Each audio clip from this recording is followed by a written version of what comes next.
Jinkies, guys. Jinkies. Um, Welcome to the wrap up video, the October wrap up. I am, as you may or may not guess, no harm if you don't guess because I don't know. I mean, it's kind of obvious, but I'm Velma today. Let me stand up and show you my costume. Hold on.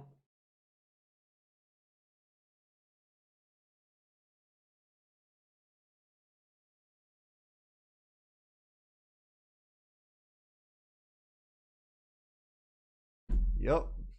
And today we're going to be doing a little wrap up video that we always do. Um, and I got my stack next to me. You can kind of see some of it. And we're just going to go through, discuss, talk about. It's probably not the probably not the best wrap up that I've done, but it is certainly a wrap up. I'll move this. Look into it more. Be more presence. But yeah, it's definitely not the best wrap up that I've done. So I will warn you. I'll preface this with that statement. But okay. So first off, I want to talk about the book that I'm currently reading. I wanted to kind of try and get this done by the end of October, but I had some things come up like TAFE assessments and the new Call of Duty coming out, so didn't really get to it. I was only this far in, so only 89 pages in. But I'm enjoying this actually.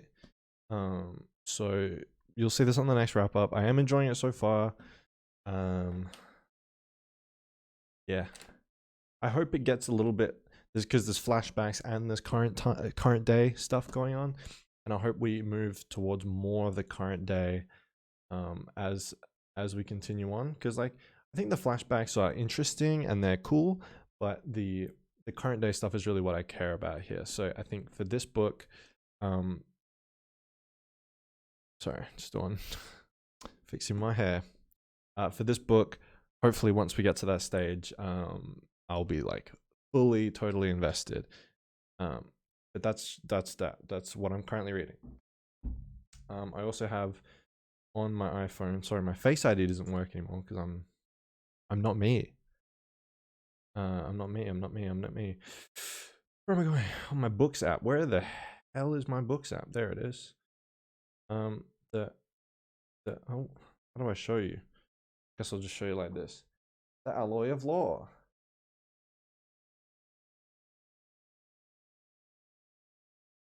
Thumbnail. That's not gonna be the thumbnail, but maybe. The Alloy of Law by Brandon Sanderson. What was it giving? Nothing. Well, it gave some things. It kind of it was like mid. I enjoyed it. It was fine. It was very mid. And I don't love the use of the word mid because I feel like sometimes it can be misconstrued. It wasn't bad. It wasn't exceptionally good. I think I gave it a 3.5 star. Because I just felt like it was playing. I don't know if it was playing. Sorry, the back of my head is so weird. The wig net. I have to like pulling the wig net around. I think I don't know if he was playing it safe or what was kind of going on with the plot. It felt very introductory and stuff.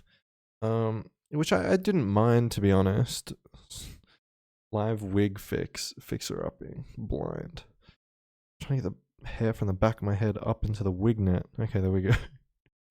I understood what he was doing in terms of like not wanting to overload the readers, not wanting to, because this was going to be a spin-off, not a main Mistborn era, but it kind of turned out being a main Mistborn era.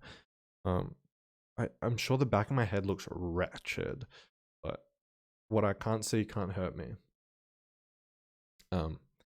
Which is a lie, because I'm gonna see it at some point, but whatever. For now, I'll live in. Stop touching it. Okay. I don't really know what he was thinking in terms of like how important he wanted to be with the Cosmere, and I think it kind of got retconned into being like more Cosmere relevant. So like this book just really felt like an introduction.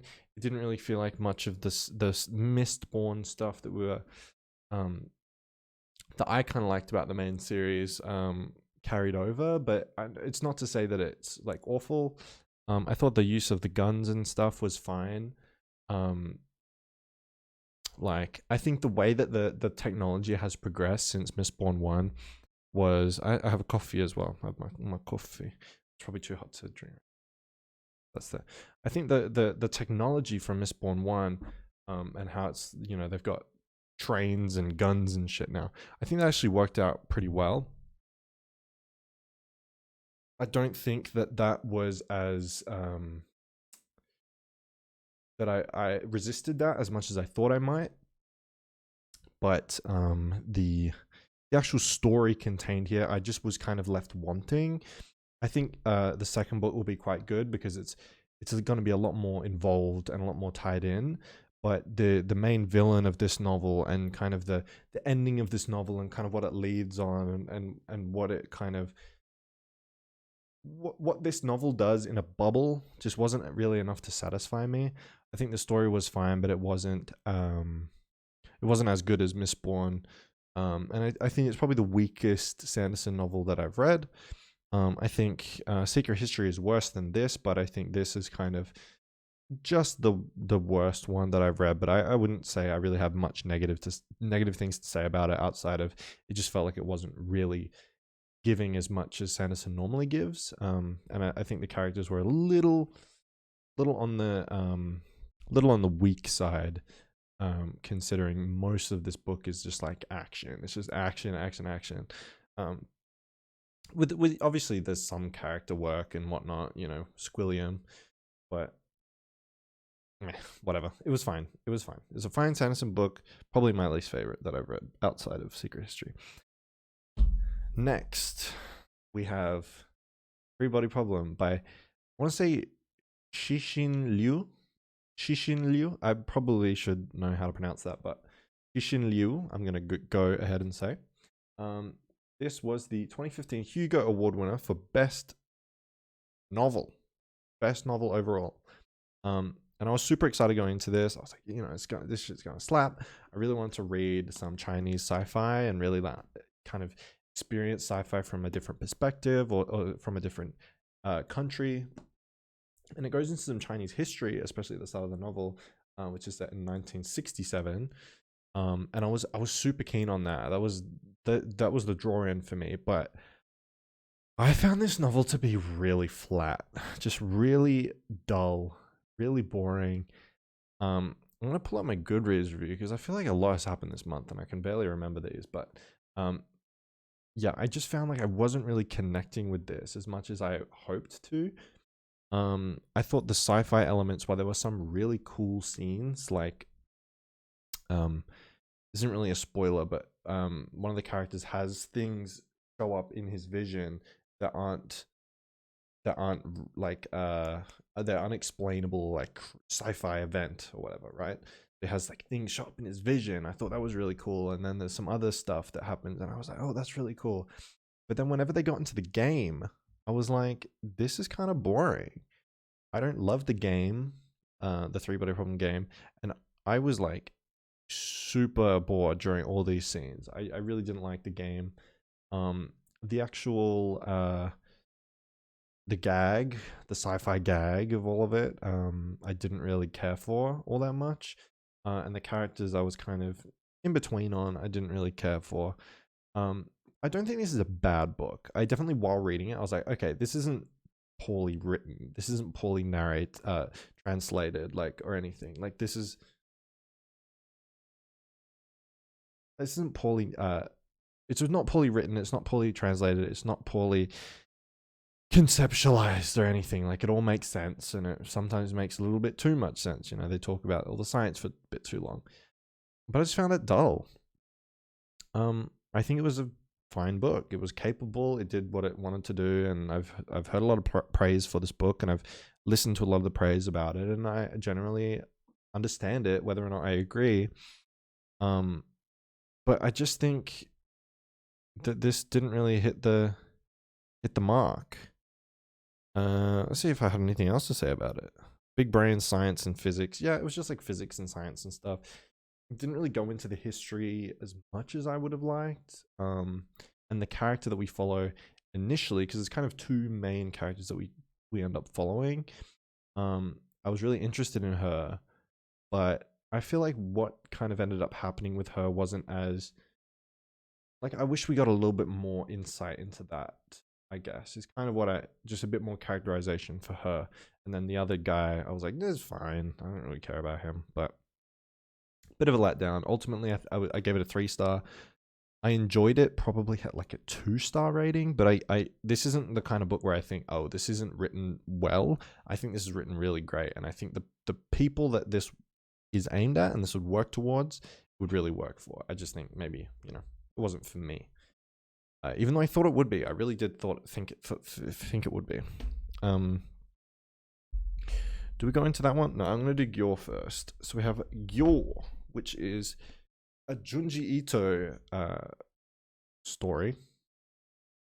And if you don't know, Junji Ito is a manga author, mangaka, I guess, whatever the fuck. And this story is about a bunch of fish that grow legs and crawl onto land. If you can see that, that in the bottom there. So that's kind of the fish. This is from the very start of the book, so it's not really like spoiler. Let me try and find. Yeah, there we go. This is kind of what's happening. I can. Oh, that's kind of. And I thought it was just alright. I thought that the first half was really fun. I thought the ideas were really, really strong, and it was coming out swinging, and it was interesting. It was fun. It was horrifying. But then towards the end, I think it just kind of started dragging on, and it was just going in these weird directions that I was thinking, this dude's just kind of running out of ideas at this point. So this book, I would say it's a good book. I think if you've read other Junji Ito stuff and you want to expand your knowledge of what he writes, go ahead. I would say this might not be the best place to start, personally. I think what he does best is short snippets of really cool ideas. This goes on for a while, so I think some people might not enjoy this as much. That's certainly the case with me. But maybe if you just enjoy crazy horror, it's a very body horror, it's very gross, it's all that. If you enjoy kind of just delving into that, you don't really mind you don't really mind the story, and you don't really mind the characters and stuff, this might work for you actually. But for me, I was kind of left a bit didn't care about any of the characters. Overall story and plot, I was just like, what is going on? And it wasn't like a cool, whoa, what the heck is going on? I kind of had that at the start, especially with cover your eyes if you don't want to spoil. I'm just going to quickly show it. This is only at the very start of the novel, but it's cool to not know this going into it. But this stuff with the guy, that was really cool, and I loved that. But once that kind of started getting away from us, I was feeling a little less excited, and then in the end I was kind of like, that was fine. So that was a 3-star. That was okay. I enjoyed reading it. It just took me one afternoon. It was quite short, so I'd recommend it if you like Junji Ito stuff, and I would also recommend it if you don't, if you've never read any of his stuff. But if you've read something like Uzumaki and you're kind of skeptical whether you want to continue and read other things, I wouldn't recommend Go in that instance. But in other instances, I was like, go ahead, try it. It might work out better for you than it did for me. Okay, we'll get House of Leaves. We'll do the big one. Well, they're technically both big ones, but for different reasons. House of Leaves is fucking House of Leaves. If you don't know about this book, I don't really want to explain the whole thing, but I'll give you a brief overview. It's basically a horror book written from a dying dude. So he's dying and he's writing his kind of magnum opus, his final story, his final book. But it turns out that he's blind. So he has a bunch of people that recite things to him, and it's just a very kind of maniacal process, I guess. And so this collection that you have here is initially the book that he wanted to write. And that book is called The Navidson Record, which is about a filmmaker whose house suddenly has these hallways open up, or the spaces don't quite measure correctly. And so it's him and his family, and they end up going into the depths of the house and exploring it. And I think that's the best part about the novel, but alas, I'll go over the rest of it.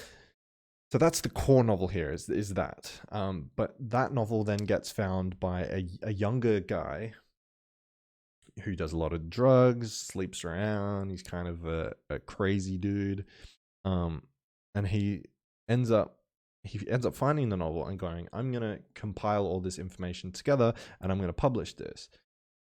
It's not really explained why, but he kind of just has this drive. He sees it and he goes, fuck it, I'm gonna do that. And throughout this novel, he's very compelled.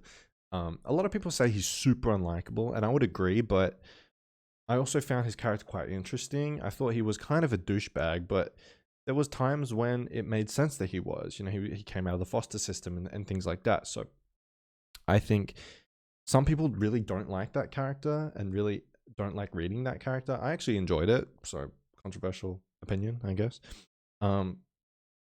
But what I think this book lacked, and I know this is like the reason why people like it so much is because it's so complex.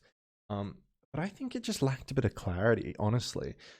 I get like the purpose of this book is to read it, and this book is like a labyrinth, and you theorize about all the different parts about it and all the shit, and you're like, your perception of it might be completely different from someone else's perception of it. And the ideas about, maybe who wrote certain parts of the book will differ between two people depending on how they read it. But for me, I was kind of just like, I just want to kind of have a bit of a narrative that I can understand, that I can walk away with and say, yeah, I really do believe that was the case. But I think with this book, it's all too wishy-washy, and it's not as cemented in the words here what actually happened.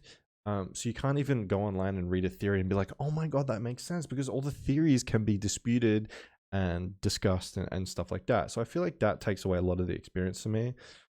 But it was very fun, girl. Very fun. Let me show you a page. I can get a non-spoilery one. I mean, there's some really funky looking pages. Let me grab a funky looking one. The stuff like this, that's just like, all the stuff's all over the place, and you got to read it like that. And then there's pages like this where there's only one word of stuff. And then later on in the book, you'll get where there's only a couple of words. But more often than not, the pages are going to be big, chunky, just like walls of text, right? Like just normal book stuff. And then you have like in the back, you have like appendixes with like sketches and different letters and things all compiled. And it was very fun. It was very fun to like flick through and like try and delve into it and understand what was going on. But honestly, I think it's kind of just like, it's okay. I understand why people really love it, and I think that comes down to like, it has a lot of existentialism and things like that, these like really crazy topics. And when I was reading it, and especially when I got towards the end, I was comparing it a lot to Donnie Darko, which, if you haven't seen the movie, I'm not going to spoil it, but it doesn't really explain a lot of what happens. It leaves it up to the interpretation of the viewer, which for some people is really cool because they can go on forums or they can talk with their friends and theorize about what happened. But for me, when I experience a a story in this way, I'm often just left feeling unsatisfied. I don't have that real want to go and find an answer, or to kind of conjure up what the reality of the movie was for me. I kind of just want it to be, for there to be an answer. And I guess for some people that's what it really is that they're kind of searching, and there isn't really an answer, or if there is an answer, it's something that they've come up with themselves. But I just find that really unsatisfying. So that's kind of my biggest gripe with this book. And it can get really fucking boring at times. Like, there's sometimes where he'll just discuss like mythology or a scientific thing for like so long, and like, girl, be done with it. Like, I'm trying to get to the main story. But there was a lot of times that was the case as well. So that's kind of why my rating is, I give it a 3.5, but I'm leaning more towards like a 4, just because it was really fun and interesting to read. I was like, this is a unique experience that I'm not going to forget. Was it horrifying? A little bit towards the start. There are some ideas here that I think were really scary, and I wish they kind of played with that more. That was really what was going on. Because when I was kind of like the first 100 or so pages, I remember I was like walking around my house at night, like getting a drink of water or something, and I was just kind of stopped, and I was like, this is like scary, because I'm thinking about the book. I was like, this is scary. What's happening right now? This is scary. And then, but kind of once the book kept going and it moved a little bit away from that whole idea, I guess because it got a little stale, like the author wanted to move on to other spooks and stuff. I just think it got less spooky and less, less compelling in that regard. So I definitely think, I definitely suggest this if you can get your hands on it. It can be really expensive, so try and get it secondhand, or try and look for a sale, or wait for it to go on discount or something. Because when I originally wanted to read this book, it was like $50 on Amazon, $45 on Amazon, and then some people in the reviews were saying they were getting like black and white copies. It wasn't exactly the way that the author had intended it to be, so make sure you get this good copy if you're interested. But I wouldn't say the black and white copy is necessarily bad, because the only thing that is colored, there's a couple things that are colored. But whenever it says house, come on camera, there you go, come on camera, you can do it, house, you know what I mean. Wait, I need to cover more of the screen with it. I hope that was, I don't know. When it says house, it's in blue, and then when it discusses something else, it's struck through and in red. But if you have the black and white edition, like, it's the same shit. Like, you'll know when it's talking about the fucking house. You don't need it to be in blue. Goddamn. Okay. So we've only had 3 and 3.5 star books so far, but one of them is not like the others. I present to you. So now this is a volume edition, but the one I'm talking about is Misery. That's the one right there, Misery. This shit is a 5-star. I'm gonna come out the gate swinging. This shit is a 5-star. This was a great book. Scary, exciting, interesting, introspective, reflective of his own experiences, Stephen King's own experiences. It was really good. Apparently I haven't written a review for this, but I don't know if it disappeared into the ether or something.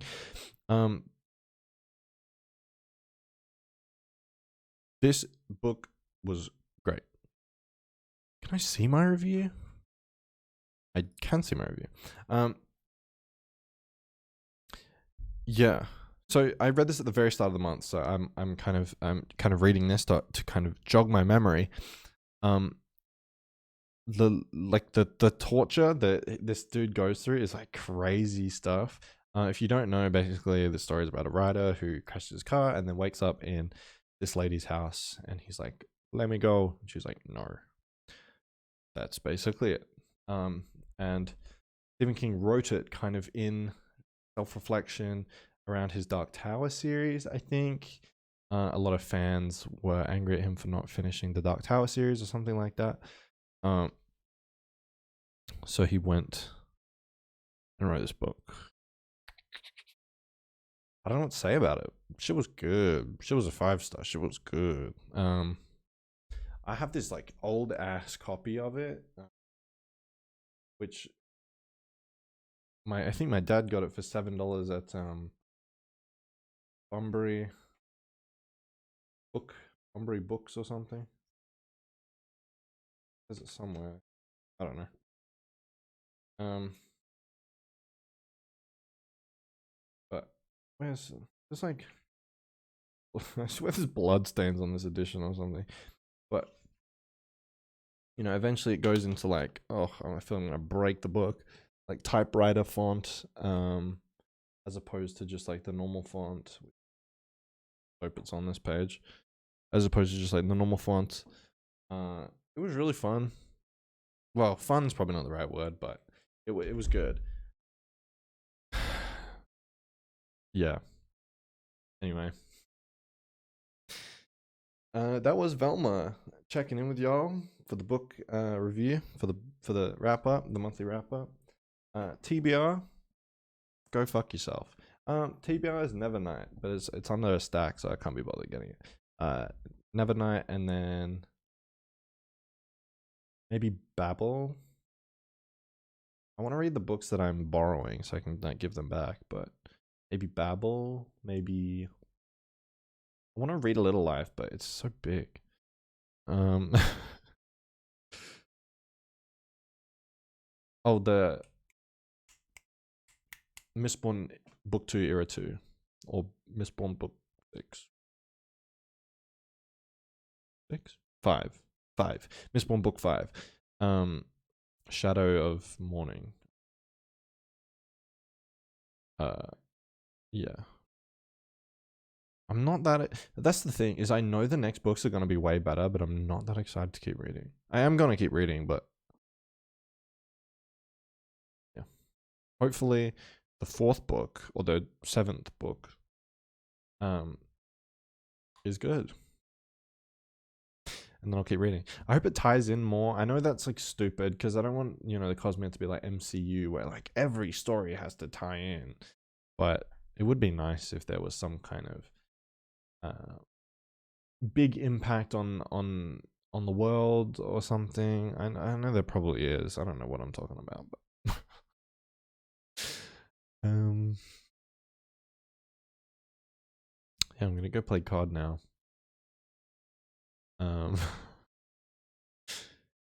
Got my Tame Impala concert tonight, which I'm not exactly dressed up for, appropriately for, but we'll see what happens. Yeah, that's all I got to say.